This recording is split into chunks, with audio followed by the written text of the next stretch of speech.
દયા, કુછ તો ગડબડ હે. કેટલાય ક્લાસીસોમાં પૈસા ભર્યા, ખૂબ મટીરિયલ ભેગું કર્યું, સરકારી નોકરી મેળવવી કરીને ખબર નહીં કેટલાય વર્ષથી કેટલાય મહિનાઓથી મહેનત કરે છે તો એ નોકરી મળતી નથી. કાંઈક પ્રોબ્લેમ તો છે ને, કાંઈક તો ખોટું થાય છે. કુછ તો ગડબડ હે. ગડબડ શું છે? ગડબડ આપણા મગજમાં છે. કોઈ એક જગ્યાએ પૂરી નિષ્ઠા સાથે જો વ્યવસ્થિત મહેનત કરવામાં આવે તો ફાયદો થાય. પણ આપણા ક્લાસીસો 3-4 કે 6 મહિનાનું ભણતર, 3-4 હજાર રૂપિયા પર મંથ ફીસ, 20,000નું પેકેજ અને પરીક્ષા આવે એટલે ભણવાનું પૂરું. તો 4 કે 6 મહિનામાં તમે 10 વર્ષનું ભણતર કેવી રીતે મેળવશો? આજ સુધી તો એવું કશું શીખ્યા નથી. એક ધોરણનું ગણિત પૂરું કરવામાં પણ તમારે ફાંફા આવી જતા. યાદ કરો 10માનું 12માનું કંઈ પણ. વિજ્ઞાન યાદ કરો, 8મા ધોરણનું વિજ્ઞાન કેટલુંક આવડે છે અત્યારે. ગણિતમાં શું ભણ્યા હતા યાદ કરો. ગુજરાતીમાં આવતું.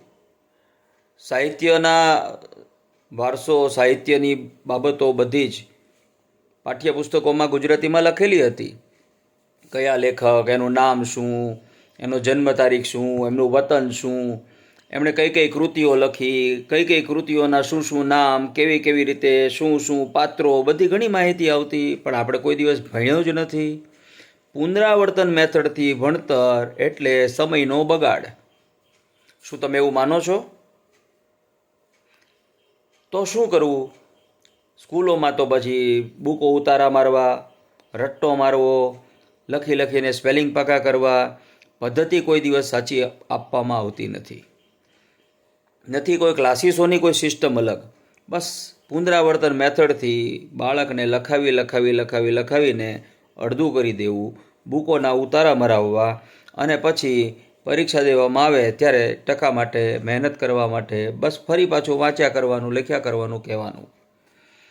યાદ રાખવા માટેની મેથડ કઈ?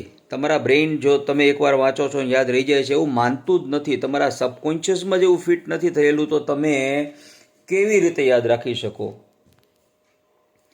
હંમેશા જે આપણે વિચારીએ છીએ ને એ જ બને છે.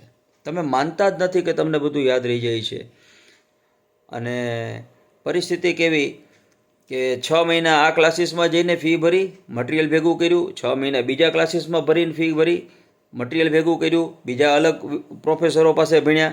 આવી રીતે 4-5 ક્લાસીસોમાં 4-5 વર્ષ સુધી મહેનત કર્યા પછી પ્રાઇવેટ નોકરી મેળવી લેશે. અને આવું સરસ ધધકતું યુવાન લોહી ફરી પાછું પ્રાઇવેટ નોકરીમાં 20-25 હજારના પગારમાં લાગી જશે. બીકોમ કર્યું, બીએ કર્યું, બીએસસી કર્યું, કંઈ પણ કર્યું હોય પણ તમારી પદ્ધતિમાં ફેરફાર કરશો જો તો ફરક પડશે.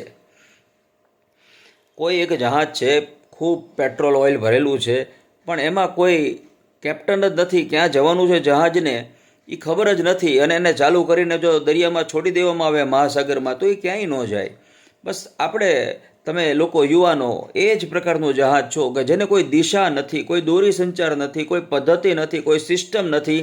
દરેક વ્યક્તિ એમ કહે છે કે મારી પદ્ધતિ મારી સિસ્ટમ સાચી. પણ તમે ક્યારેય કોઈ દિવસ ક્રિટિકલ થિંકિંગ કર્યું છે? કેટલા બધા ક્લાસીસો કીડીના મકોડાના રાફડાની જેમ ફાટી નીકળ્યા છે અને મોટા મોટા બેનરો મારી દીધા અને બેનરોમાં લખી દીધું 50%, 100% પર્સન્ટાઇલમાં રિઝલ્ટ. પરંતુ ખરેખર એ બધું રિઝલ્ટ એક વર્ષનું નથી. કેટલાય વર્ષોમાં 1-2, 5-5 વિદ્યાર્થીઓ એમ કરીને બોર્ડ ભરાતા હોય. ખરેખર 200 જણાના વર્ગ ચાલતા હોય, 4 કે 5 ક્લાસીસ હોય કોઈ સ્કૂલોમાં કે પછી કોઈ કોચિંગ સેન્ટરોમાં, તો એમાંથી ખરેખર 90-92% લાવવાવાળા 5 કે 7 જણા હોય. બાકી બધા ફેલ જ થાય છે. પદ્ધતિને સમજો. માર્કેટિંગના હાવમાં આવીને તમારા મગજને ભેડ બકરાનું મગજ બનાવીને દર 6 મહિને વર્ષે તમે સરકારી ભરતી માટે નવા ક્લાસીસો જોઈન કરો એનો કોઈ મિનિંગ નથી. એક જગ્યાએ ધીરજ સાથે, પૂરી પેશન સાથે તમારા માતા પિતાને ડિસ્કસ કરો અને સળંગ 2 વર્ષ 3 વર્ષ ભણો. ક્લાસ 3 નહીં, ક્લાસ 1 હાથમાં આવી જશે. 2 વર્ષ ભણનારને ક્લાસ 3 તો રમતા રમતા મળી જાય. અને 3 વર્ષ એટલે ઘણું સારું ભણતર. તમારું નોલેજ અપગ્રેડ થઈ જાય, તમારી આખી પદ્ધતિને સિસ્ટમ બદલાઈ જાય, તમારો બેઝ મજબૂત થઈ ગયો હોય. તમારે કોઈ વસ્તુ યાદ રાખવા માટે સમય જ ન જોઈએ. એકવાર વાંચો ને બધું જ યાદ રહી જાય. અને જો તમને ટેસ્ટ કરવો હોય ને તો આવો મને મળો, તમને ઈચ્છા થાય એની ટોપિક લઈને આવો, તમને ઈચ્છા થઈ એ સબ્જેક્ટ લઈને આવો, અને તમને 5-10 મિનિટની અંદર પાનાઓ પાકા કરાવી દઉં, એક જ વાર વાંચી. હું પદ્ધતિ આપું એ પદ્ધતિએ કરો તૈયારી, બરાબર. ખોટી ફીસ ઝાઝી બધી ભરવાની જરૂર નથી. 20,000માં કોઈ 4 મહિના ભણાવે, મહિને 4 કે 5,000 રૂપિયા તમે આપો છો, એ તે હજુ યુવાન છો, માતા પિતાનો કદાચ પગારમાંથી તમને ખર્ચ આપતા હશે, અથવા તમે કદાચ કમાતા હો ને ભરતા હો, પણ એનાથી ફાયદો શું? પુનરાવર્તન મેથડથી કોઈ વસ્તુને 10-20 વખત વારંવાર રિપીટ કરીને તૈયારી કરવી પડશે. જ્યારે તમે એ જ વસ્તુને એક જ વાર વાંચીને, એકવાર વાંચન કરીને જો સ્મૃતિ એટલે કે યાદ રાખી લેશો તો ફરક પડશે. ઓછા પુનરાવર્તનમાં રટ્ટો માર્યા વિના પણ તમે તૈયારી કરી શકશો. સમજણ શક્તિ સાથે તૈયારી કરશો, તમારા બ્રેઇનને એક્ટિવ કરીને વાંચો. ભેડ બકરા જેવું જીવન શું કામ જીવવું છે? થોડુંક અલગ કરો, કંઈક નવું કરો, થોડું વધારે કરો. સવારમાં બ્રહ્મ મુહૂર્તમાં જાગો, તમારા ટાઈમ ટેબલને શેડ્યુલ બનાવો. આપણે કાંઈ કૂતરા બકરા થોડા છીએ કે ગમે એમ મન ફાવે એમ કરીએ. પણ શું છે, નાનપણથી આદત પડી ગઈ ને, દર 2 વર્ષે નિશાળો બદલવાની, દર વર્ષે ટ્યુશન ક્લાસીસ બદલવાના, એટલે શું થાય કે તમને છે ને કોઈ જગ્યાએ સેટલમેન્ટ, માનસિક રીતે ફ્રિકવન્સી કોઈ ટીચર હારે મળે ને એ પહેલાં તમે ઉખડી જાઓ. તો પહેલાં ફ્રિકવન્સી મેળવતા શીખો. તમે તમારા ગુરુને, તમારા શિક્ષકની સાથે તમે કેવી રીતે કામ કરી શકો છો એ સમજવાનો પ્રયત્ન કરો. તમને કેવી રીતે ફાવે છે, તમારે કરવું છે કે નથી કરવું, કયા વિષય ઉપર વધારે ફોકસની જરૂર છે. તમારા શિક્ષક તમારી યારે 1 વર્ષ પસાર કરશે ને પછી એને ખબર પડશે ને તમને ખબર પડશે. પછી તો ભણવાનું શરૂ થાય. એટલા માટે જ કહેવાય છે કે માતા પિતા ગુરુ તમારો ગોલ, બરાબર. આ બધું છે ને, તમારું લક્ષ્ય, તમારો ગોલ, તમારા માતા, તમારા પિતા, તમારા ગુરુ, આ બધું એક જ હોવું જોઈએ.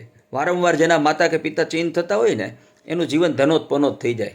બસ એવી જ રીતે જે વારંવાર ગુરુ બદલતા હોય, શિક્ષક કે શાળા બદલતા હોય, એના જીવનમાં પણ ખૂબ જ મોટા પ્રોબ્લેમો આવે, બરાબર. કારણ શું છે? જો તમે વિચારો, સાંદીપની ઋષિ પાસે કૃષ્ણ ભણ્યા, એણે વારંવાર ગુરુ બદલ્યા હોત તો આજે કૃષ્ણ ન હોત.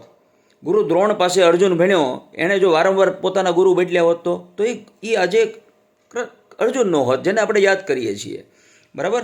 તો ગોલ અને લક્ષ્ય બદલો તો આજે આ કૂવો ખોદશો, પાણી નીકળે પહેલાં બીજો કૂવો ખોદશો, પાણી નીકળે પહેલાં ત્રીજો કૂવો ખોદશો. આ વારંવાર લક્ષ્ય બદલો ને તો આ પ્રોબ્લેમ થાય. તમારું જહાજમાં ખૂબ ઈંધણ ભરેલું છે, તાકાતવાળું એન્જિન છે, તમે યુવાન છો, બરાબર છે, તમે જે ધારો એ કરી શકો આ દુનિયામાં. પરંતુ પ્રોબ્લેમ ક્યાં છે કે તમે ધારો કે ભાવનગરના કોઈ બંદરેથી નીકળ્યા, તમારે જવાનું છે અમેરિકા જતાં જતાં તમને એમ થયું કે આપણે ફ્રાન્સ વયા જવું છે. હવે તમને એવું પાછું થયું કે ના આપણે તો હવે જામખંભાળિયા જવું છે. હવે તમે કોઈ એક સ્થાનને, લક્ષ્યને મનમાં રાખીને, ઇમેજ કરીને એની જ ઉપર જો લાગેલા રહેશો ને તો જ ફરક પડવાનો છે, બાકી કોઈ ફરક નથી પડવાનો. ને લોકો પોતાના પૈસાથી મતલબ છે. દરેક ક્લાસીસ ને સ્કૂલ ને બધી બિઝનેસ સ્કૂલો અને ક્લાસીસો બધા બિઝનેસવાળા છે. મોટું સારામાં સારું મોટા ઊંચા બિલ્ડિંગો બનાવી દેવા અને મોટા બોર્ડ ઉપર 50 ફોટા મૂકી દેવા, એટલે સારું ભણતર. કોલગેટની કંપની, આપણે વધારે ડિસ્કસ નહીં કરીએ, પણ કોલગેટની કંપનીએ કોઈ પણ જળ વસ્તુને દાંત સાથે ન ઘસાય, એટલે કે મીઠું, બરાબર, પછી એવી બધી વસ્તુઓ, પછી લીંબુ, આ બધી વસ્તુઓ ન ઘસાય, દાંતણ ન ઘસાય લીમડાનું, બરાબર, આવી બધું માર્કેટિંગ કરીને પોતાની બ્રાન્ડ ચાલુ કરી. આજે એ જ કોલગેટની કંપની તમને પૂછે છે કે આપકે ટૂથપેસ્ટ મેં નમક હે, અથવા તો લીમડાના પાંદડાના ફોટાવાળો પોતાની પેસ્ટ બનાવે છે. એટલે આજે તમને આમ ફેરવશે, કાલે તમને આમ ફેરવશે. તમે હું ભેડ બકરા છો, ઘેટા બકરા થઈ ગયા છો? તમારું પોતાનું ક્રિટિકલ થિંકિંગ કામ નથી કરતું કે આવી રીતે તમે જેમ ફાવે એમ ગમે એ ક્લાસીસોમાં ઘૂસી જાઓ છો, પૈસા ખર્ચી નાખો છો. મહા મહેનતે તમારા માતા પિતાએ કમેલા કે તમે પોતે કમાયેલા. તો પરિસ્થિતિ અને સિચ્યુએશન હંમેશા આ જ રહેવાની છે. વર્ષોથી આ જ રીતે માર્કેટિંગ થાય છે. અને માર્કેટિંગ કરનાર વ્યક્તિને જ ફાયદો હોય છે હંમેશા. માર્કેટિંગમાં ફસાનાર વ્યક્તિને ક્યારેય ફાયદો નથી હોતો. તો પછી ક્લાસીસોની અંદર, માર્કેટિંગની અંદર વિદ્યાર્થીઓ ફસાય છે, તો વિદ્યાર્થીને ફાયદો કેવી રીતે હોય? સમજાઈ ગયું? સમજાણું તો સારું. તમને વંદન, તમારા માતા પિતાને પ્રણામ કે તમે આટલું સમજી શકો એટલા સશક્ત અને બુદ્ધિશાળી છો. બાકી જય સિયારામ.